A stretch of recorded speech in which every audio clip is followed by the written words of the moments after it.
Brian Baldinger, NFL Network, at Baldy NFL on Twitter. Joins us on the River Islands guest line, and also presented by our proud partner, Golden State, serving the Bay Area for 3 generations. Building better starts with Golden State. When you succeed, we succeed. Visit GoldenStateLumber.com. Brian Baldinger live in Mobile, Alabama for the Senior Bowl. Checking out some prospects as they get ready for the NFL draft. I know some Niner personnel are down there. Checking out some players as well. Baldy, good morning, man. How you doing?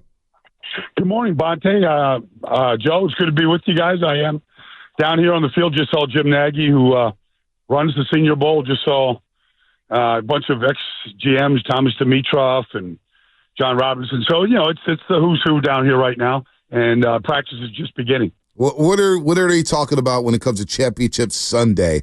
We got some great games, right? Chiefs, Bills, we're going to get into that one, and the 4th and 1, and some of the things that Mahomes does and win a football game. Then you got on the other side, the NFC Championship, Baldy. Philadelphia scored 55. Saquon doing what he's doing. The Eagles playing power football, forcing turnovers. I mean, this team is loaded. What's the big takeaway down there in Mobile, Alabama when it comes to Championship Sunday? Well, I mean, that's what every single, GM and coach and scout and everybody is here for, to see if they can load their rosters up the way both Kansas City has, whether it's through the draft and, drafting Creed Humphrey and Trey Smith and going out and getting DeAndre Hopkins and, Juju Smith-Schuster and just filling out the roster when things weren't going well. And for the Philadelphia Eagles, I mean, hell, they drafted Georgia players, and all those players have developed, and they're all a foundation to what this team is right now up front with Jalen Carter and, Nolan Smith. I mean, they built through the draft and they developed.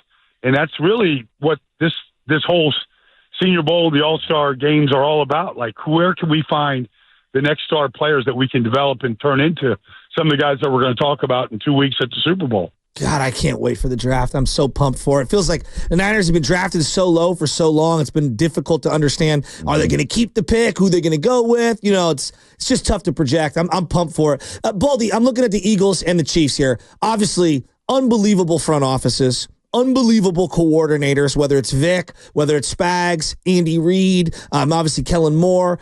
Why are these two teams representing the NFC and the AFC in the Super Bowl? Well, I mean, they've got elite rosters. They develop their players. They do it differently. Andy Reid's been doing it for a long, long time. They were there 2 years ago. And so the Eagles don't like the Chiefs at all, and so they want to get theirs for sure down in New Orleans. But I think they're here because the quarterback play, they don't turn the ball over in the postseason. They take care of the football, and they whatever way that you have to win. If the Eagles need to run it to win it, they can run it. We show that when Jaylen Hurts wants to throw it or can throw it, he can do it, and they throw it to an elite group of players. And so you look at both these rosters, Joe, and you go, okay, tell me the weakness. Tell me the weakness. Is it coaching? Is it special teams? Because the Chiefs' special teams have been outrageous in this postseason, whether it's kickoff returns or punt returns, getting them great field position. You can't find a weakness on this Eagles team. I mean, these young players that they drafted, whether it's Cooper DeJean, Quinyon Mitchell, Reed Blankenship, I mean, these guys are elite players as rookies right now. And so why are they here? They've got the great blend of veterans and youth out there, and they've combined it. Yeah, they really have. They really have. That Eagles team is so damn impressive. But let's start with Kansas City and Buffalo. And everybody's talking about the 4th and 1 tush push, whether it was the wrong spot. But what I don't hear people talking about, Baldy, is the 3rd and 3 play to Dalton Kincaid. Now, maybe I'm wrong here, but I thought, okay, maybe he gets the first down. But I thought Sean McDermott was a little late in maybe trying to challenge it or asking for a measurement, because what Buffalo ended up doing, Baldy, was they snapped that 4th down play with 26 seconds left. Now, I'm not sure if they tried to dummy count or what, but that play was so damn important, and it almost looked like Buffalo's playing it as if they were behind. They were leading 22-21. Game's in their hands. Just relax for a second. That whole sequence felt rushed. And, yeah, maybe they got a bad spot or what, and I don't know what you do about that. But I thought Buffalo botched it right after the 3rd and 3 play. What did you think about that whole sequence, Baldy? Well, the only thing about that sequence, I would say, Bonte, and I'm kind of defending Sean McDermott here, but, right. you know Josh Allen's going to put the ball in his hands. Mm-hmm. And, it's almost automatic when he either quarterback sneaks it, tush pushes it. And so I just think they thought, okay, even if we're 6 inches shy, could we challenge it? Yeah, but we've got Josh. And I think in Josh we trust, and that's kind of what they thought. We'll just, put the ball in his hands, and we'll get it. Now, the play on the Tush push, the one that they missed on 4th and 1, it's a difficult play for me to understand sometimes of how it's officiated, because they told me years ago when Philadelphia became popular with it that they would blow the whistle if the player carrying the ball, usually the quarterback, starts going sideways. And that's what he did. He started going sideways. He clutched the ball to his chest. And I don't know, because I can't hear the whistle, I don't know if they blew the whistle before I think he got the momentum and got that first down. Obviously, it's a huge play. It's controversial. To this point, we're still talking about it. But I do think, that's part of it is, once he started, because he always goes left. Right. That's what he does. And so, really the Chiefs played that. There was Chris Jones stacking it up right there. They anticipated him going left, and that's right where he ran. Gosh, just so many little things. And you were talking about they knew that he always goes left. Situationally, like I was talking yesterday with B, I think the Chiefs are one of the greatest situational teams I've seen in any sport. Yep, I agree. There are 3rd and 7, 4th and 3. They get Mahomes on the move, whether it's a bootleg or whatever, and he can run for it, or if the defender comes up, boom, it's a soft little toss, guy's wide open. Or here's Kelsey on a drag, and he just sits down, and he's wide open. Why are they so good at specific situational football? The last play of the game was Spags, send in the house. What is it about their team? What are they doing at practice? How are they so good in these huge, huge moments? So it's interesting, Joe. The first touchdown they scored, Kareem Hunt, 12 yards. The last touchdown they scored, Pat Mahomes, 10 yards. It's the same formation that they have never run yet this year. They got both tight ends in the backfield, and they've got Kareem Hunt as a tailback in a pistol formation. And then they motion Noah Gray to an inverted wishbone formation. And the first play that they ran for the first touchdown of the game, Mahomes kind of put the ball in the mesh at the mesh point, and 4 guys from the Bills, all they did was think Mahomes was going to keep it, and they removed themselves from the defense, and they handed it off, and it was the right handoff, and it was the right read by Mahomes, and scored a touchdown. Fourth quarter, they run the exact same play, and you double up plays sometimes because they work and sometimes because they're supposed to work. And so on that play, Mahomes read it perfectly, and he kept it, and he walked into the end zone for 10 yards. But the point is that formation they have never shown. They had never run. So my point is, in talking to Mahomes about it over the years, he's like, Baldy, every week we have 10 new plays. And we kind of talk through them first, then we walk through them, then we take a look at them on the field, and then we decide if they're valid or not. And so I think that the playbook, it's like Bill Walsh in his heyday. It's okay.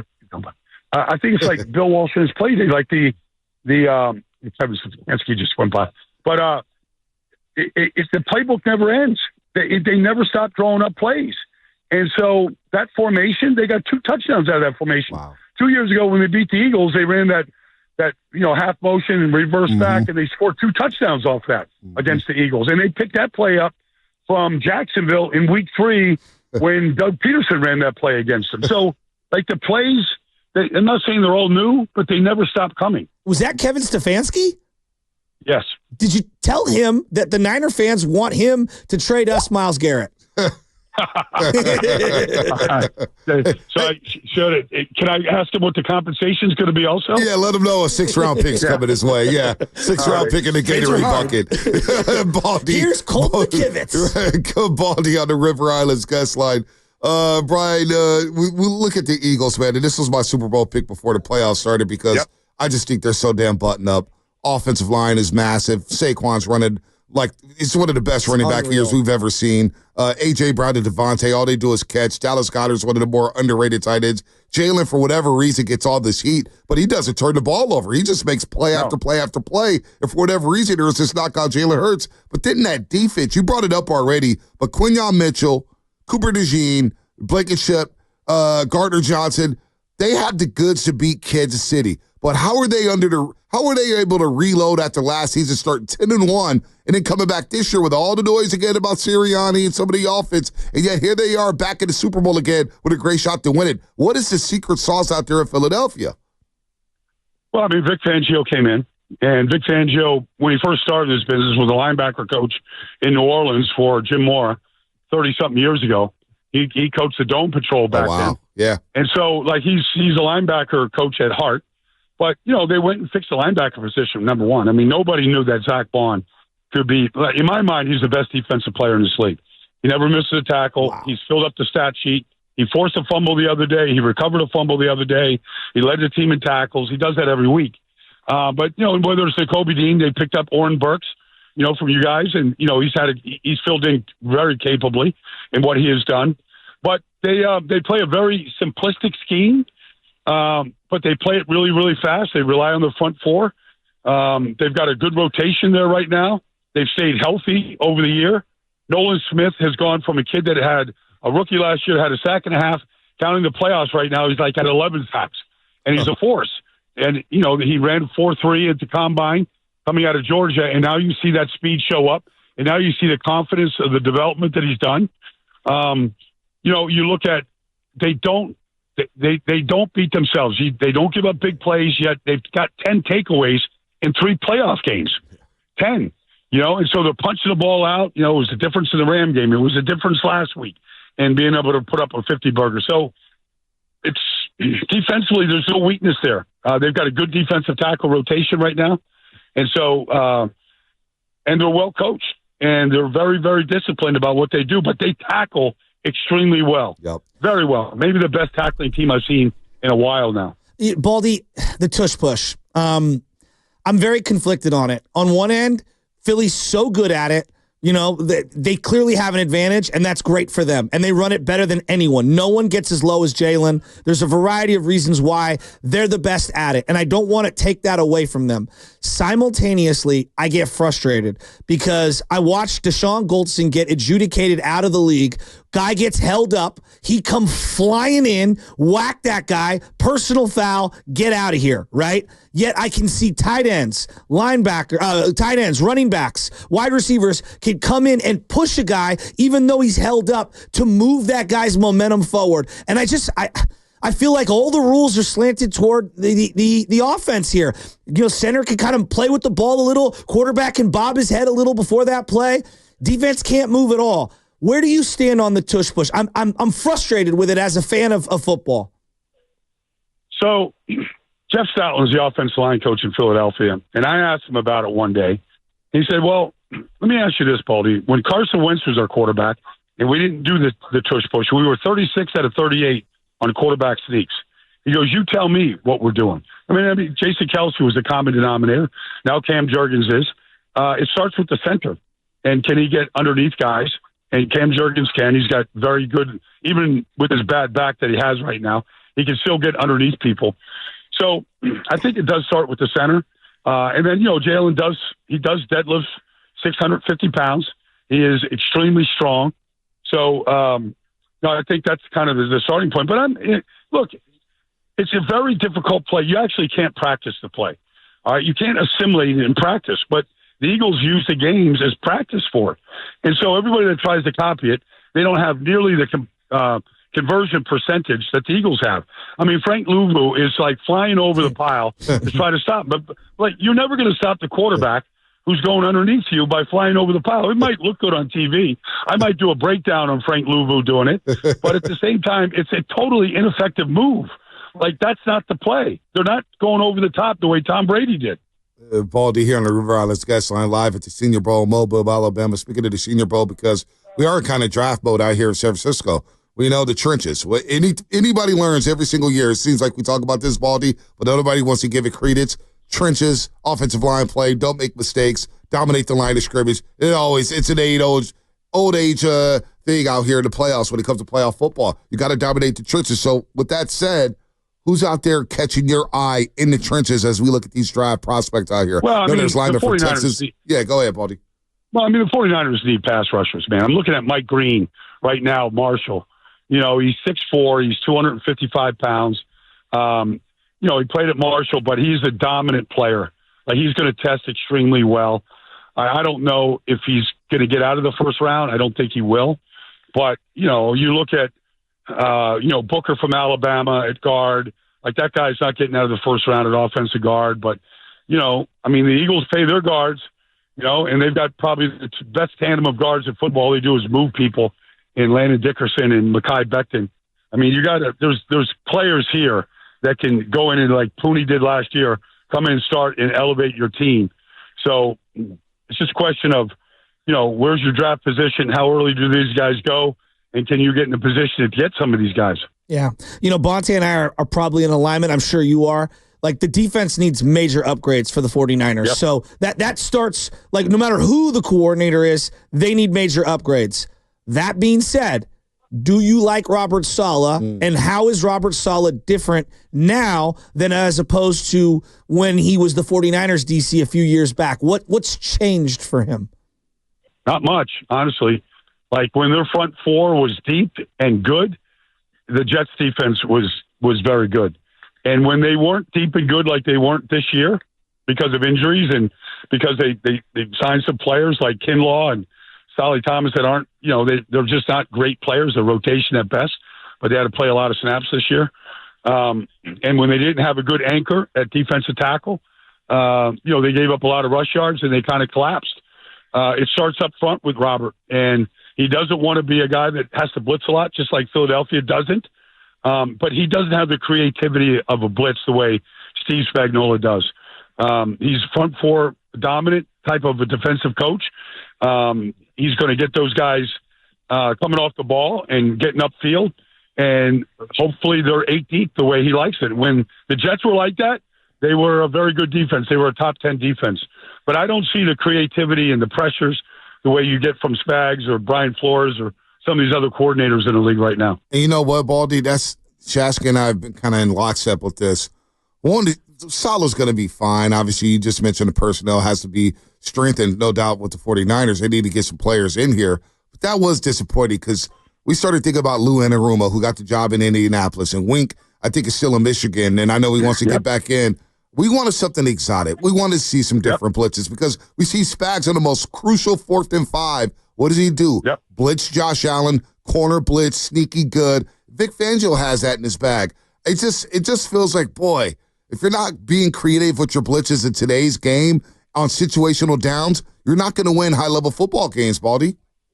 I don't think so either, because if you go up against an offensive line like the Eagles, I mean, they're not going to get beat one-on-one.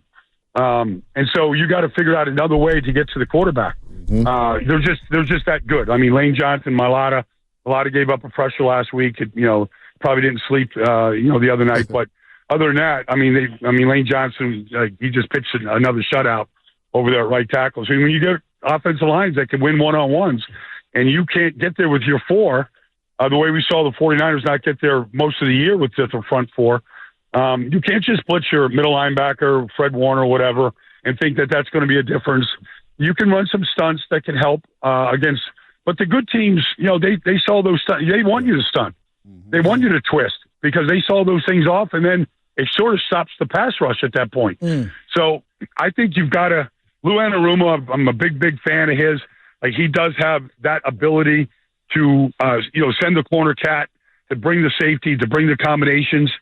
Aaron Glenn was horrible at what he did against Washington. I mean, they picked up every single pressure there was. Like, he didn't fool anybody, and in that loss. And so, I mean, Jaden Daniels carved them up, and he was like probably hoping they would keep blitzing because it did not work. Yeah, Jaden Daniels, one last point on that one, because, look, I've been watching this league a long time. I know you've been watching it twice as long as me. You do the film on every team in the league. I'm just blown away with what I've seen from him. Look, the great ones do it year after year after year. We understand that. In terms of just what you saw this year, rookie performance, the moxie, the ability at the line of scrimmage pre-snap to just know what's coming, post-snap, he just never rattled, the accuracy, doesn't run unless he has to, I don't know. I mean, I think this guy's the complete package, and the roster around him is not that great. Is this one of the greatest rookie seasons you've ever seen? In any position? Yeah. Yes. Because, especially in his position where, they were a spread shotgun offense. He called every play at the line of scrimmage, got everybody lined up, and he did it in the calmest manner. Like, they never had to burn a timeout because of a formation or personnel. Like, they got that fixed. He either fixed it or Cliff just never let it happen, Cliff Kingsbury. But, like, his ability to call the game at the line of scrimmage, like even against Detroit, you go back and you watch him change plays at the line, seeing Brian Branch was going to blitz, run away from the blitz or throw into it. I mean, he saw things pre-snap like nobody else. And to be able to do everything he did, which was a complete playbook, and to see him do that at that level, going to Detroit and handle the atmosphere and handle that scene and do what he did, he's in a class by himself right now. Early lean on the Super Bowl, Baldy. I know you don't have to make an official pick. This is a fascinating matchup. It's hard to bet against Mahomes. But that Eagles team, man, I look at them offensively, they know what they're doing. They stayed ahead. And that's one thing, too, in the postseason I think we all learn is staying ahead of the sticks. Philadelphia, it seems like they're always facing a 2nd and 2, a 2nd and 3, a 3rd and 1, a 4th and 1. They're always ahead of the change, and I think that's going to help them in the Super Bowl. What's your early lean after just watching both championship games and watching what you see from Philadelphia and Kansas City all year, Baldy? Well, when the playoffs started this year, before a wild card weekend, I thought the Eagles would go 4-0 in the postseason. And, I didn't know that Detroit would be eliminated. But I thought even if Kansas City or Buffalo or Baltimore is there in the Super Bowl and they win 3 and they get there, I thought they were better than all those teams. Because I could find some weaknesses at times, whether it's the left guard position in Kansas City or, the Pro Bowl left guard now playing left tackle. I mean, I can find you weaknesses in Kansas City. I can't find one in Philadelphia. Unless you just want to look at the field goal kicker. Yeah. Like, Butker is automatic, and you can't say that about Philadelphia right now. So that's a weakness. But they have such familiarity with each other. They played in the regular season. Mm-hmm. They played in the Super Bowl. There's people in Philadelphia, Brandon Graham, that played for Andy Reid. So like the whole organization has respect for him. They all know Spags. They all know what he can do. I just feel like they're the better team in the trenches.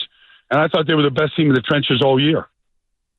Andy Reid, you brought him before we let you go, Baldy. The Chiefs are 90-26 since Mahomes took over as a starting quarterback. And I know he's missed a couple games here and there in the regular season, but overall they're 90-26, not to mention their great playoff record. Is what Andy Reid and Mahomes done together over the last 7 years, are they on a trajectory to be more impressive than Bill Belichick and Brady in New England? Well, if they go 3 in a row here, they are. I mean, if they get 4 Super Bowls in 5 tries and they do, 4 Super Bowl wins in 8 years, in a compressed period of time, they're the best ever. I mean, if they do this three-peat thing, I mean, we're going to start comparing them to other dynasties and other sports, whether, it's the Lakers, whether it's the Yankees, whatever. Like, we're going to put them in the pantheon of the greatest dynasties in any sport if they go and three-peat here. And I don't, and if they do this and they pull this off, I don't think it's something we'll ever see again. Because of the health, the coaching, the balance in the league, all the things that are stacked against you. For them to do this and be in this position, and if they can pull this off, we're going to talk about them as the greatest of all time. Wow. And the Niners will have lost multiple to them. Jesus. Well, the Eagles, too. If the Eagles lose, they're in the same boat, which is what I want, Baldy. I want the Eagles fans to suffer like we have over the last 5 years. But I don't know if it's going to happen. But what a run. 90-26 in the regular season, not to mention their playoff record. And they feel like, Baldy, that was the thing with Buffalo. Even when they were winning 22-21, and just that sequence, and I understand everything you were saying, but it just felt like they were the team playing behind. I'm like, wait a minute, you guys had the lead. It's like the Warriors teams with Kevin Durant, Klay Thompson, and Steph Curry, where even if you were up 15, you were pressing thinking, boy, they can just score 25 straight in a heartbeat. Like, what do we do here? Where every play just felt like they were getting tighter and tighter and tighter. Yeah, well, I felt it, and you could see it in Josh Allen, and Mahomes, he never has that look on his face, never. And Andy Reid and him, they just go about their business. They chart the next play. Mahomes never seems confused by anything. And if they throw some curveball at him, which was weird because in the game that they played earlier in the year, week 11, they spied Mahomes the whole game. And he had no runs in the game. He did not run one time. He got sacked. He threw an interception. He threw the ball away, but he never ran. And I thought they would spy him in that game, and they didn't. And I can't figure out why they didn't take a player. Now, maybe they just thought, okay, they're fully healthy at receiver. We need to make sure that we're taking care of some of these guys. but we never saw them spy Mahomes. And he took off a number of times, didn't run for a lot of yards, but he picked up his usual first downs to extend drives. And if you let him do that, he'll do that. Wow, Super Bowl is going to be a lot of fun. Baldy, enjoy the Senior Bowl, man. We're jealous, man, to seeing all those players. Hopefully we get a good report on who's shining out there in the Senior Bowl this week in Mobile, Alabama. Take care, Baldy. Thanks for the time as always. Yep. See you, Joe. See you, Bonte. All right. Take care, bye. All right, Baldy. Brian Baldinger here on the Morning Roast, says he joins us every single Tuesday at 7:30 throughout the football season.